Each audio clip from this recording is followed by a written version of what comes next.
Holy shit. Now, I know I'm hours beyond hours late, okay, but I have an ESPN. I will find an ESPN link if I can, but from what a team doctor said,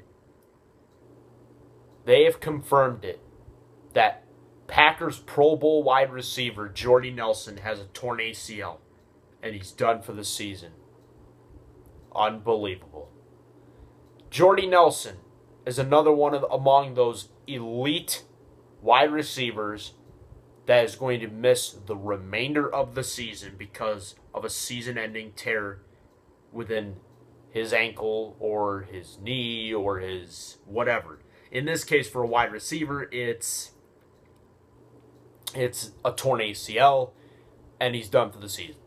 Now, granted, Carolina knows their pain.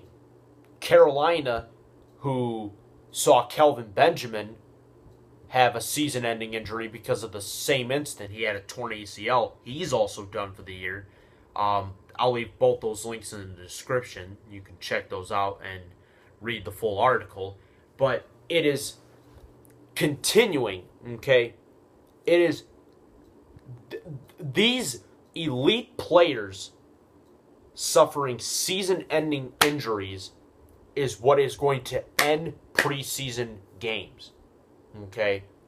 Preseason games are sooner than later going to be...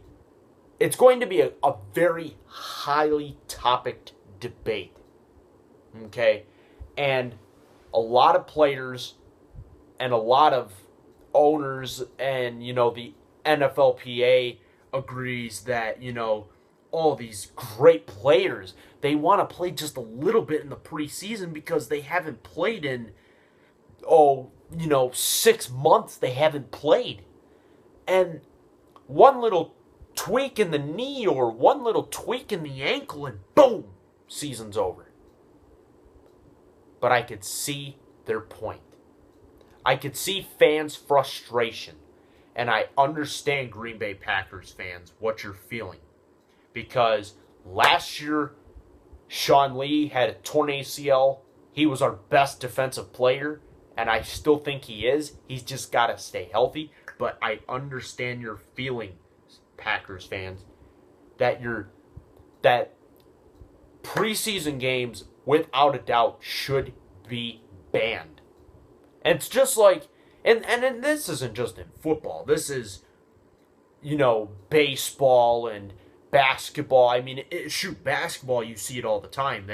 They suffer season-ending injuries, and of course, most notably last year in basketball, Indiana Pacers star shooting forward Paul George suffered a broken leg, and it was bad. It was by far one of the worst injuries I've ever witnessed, but it was kind of like Kevin Ware when he was with Louisville in the tournament, the NCAA tournament a few years ago, and on the way down, he snapped his leg in half. I could throw up. It was disgusting. But anyway, not to get off topic, I can understand the fans' frustration on why they believe that NFL preseason games should be banned because of this reason. This is the exact reason why I think they should ban it. I mean, my Cowboys went through it last year with Sean Lee. The Carolina Panthers are going through it with Kelvin Benjamin. And now the Packers are going through it with Jordy Nelson. Now, here's the problem, though. Benjamin, it was a rookie last year, okay? And he's not even going to have a sophomore year until next season. But Kelvin Benjamin and Jordy Nelson. Jordy Nelson has the best quarterback in football in Aaron Rodgers, while Kelvin Benjamin has a young yet maturing and growing quarterback in Cam Newton. Okay? Big difference. And yes, I am throwing out that Tom Brady is not the best quarterback. Peyton Manning is not the GOAT. But Aaron Rodgers And yes, I am saying it. Rodgers is the NFL's best quarterback. By far, no judgment or no debate. He clearly is the best of the best at his position. But,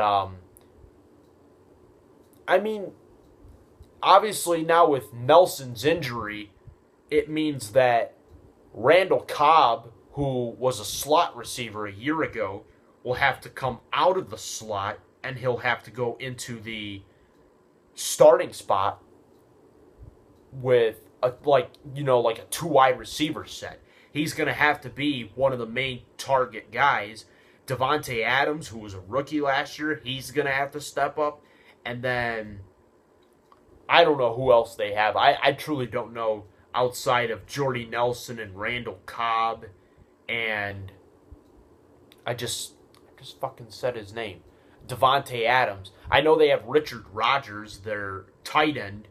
And then I don't know if they have Andrew Quarless, but I do know they got rid of Brandon Bostic, and that was kind of bullshit because, of course, he got a lot of criticism for the most infamous play in sports history where he botched the onside kick in the NFC Championship last year against the Seahawks. But oh man, that injury to Jordy Nelson is more of a shocker. Okay, and I'm probably gonna make a shoulda, coulda, woulda episode sooner than later. I haven't done that series much, but I'm probably going to be doing more of it. But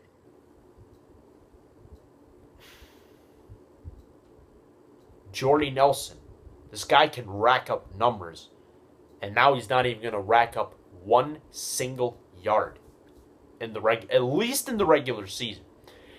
It kind of depends. If his tear isn't that significant, which, I'm just fucking bullshitting you. Apparently, from what people told me, it was a very significant ACL tear, and that even if they make the Super Bowl, he won't be able to play. He won't dress. He won't be able to. But that is a brutal loss for the Green Bay Packers. And now, I'm not going to say their Super Bowl hopes are gone, but it moves their chances from like a 75% to like more of like a 60%. Okay?